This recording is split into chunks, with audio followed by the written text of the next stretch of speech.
Becoming an organ donor is probably the only way you'll get inside her. Now, what kind of slogan is that? Sexism in the media today. If we look at magazines and advertisements, we will find that nowadays companies find it more effective to sell something if they use a woman in skimpy clothing, or a bikini, or just downright basically naked. Companies can find it effective and useful in selling either their clothing line or their perfume. Women nowadays, in these advertisements, are usually posed in a way that will accentuate their butt or their breasts. When they are not even clothed in certain places, they usually have some type of object positioned over them, so they can technically not be called naked. There's also the difference of when men and women are in certain advertisements. When men are in advertisements, they're normally fully clothed, they look professional, and they're getting the message across in a meaningful way. When a woman is in an advertisement, however, they usually have her trying to get the same message across, except she has to be half naked. Why is that? There's also the difference when they're both in the advertisement. In an advertisement that includes both men and women, the men are normally standing there in some state of dominance, some state of power, while the woman in the advertisement is standing there or sitting there in some type of state that shows she's submissive to him. It's just another way the media puts them down.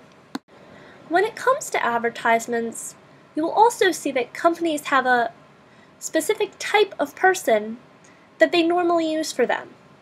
They're normally young, attractive men and women who could seem almost perfect to someone, which helps them sell the product better because people want to be like that person.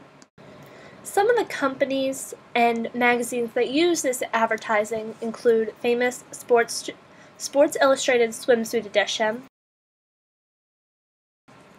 and the famous covers of Rolling Stone with Janet Jackson and the man covering her boobs, and Christina Aguilera's famous picture with the guitar placed over her.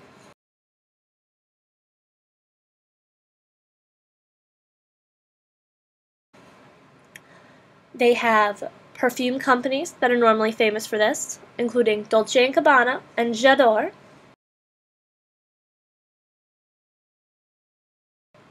And then another company that you wouldn't think of at first, PETA, People for the Ethical Treatment of Animals. Certain ads of theirs include women skimpily clothed trying to get a point their famous cause, "I'd rather be naked than wear fur."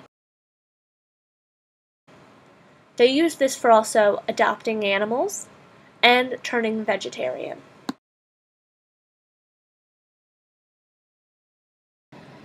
In this advertisement, we'll also see, in the topic I discussed earlier, about the differences of men and women. In PETA's two different advertisements for adoption, you see the man with his dog, and he is fully clothed, and they seem like best friends.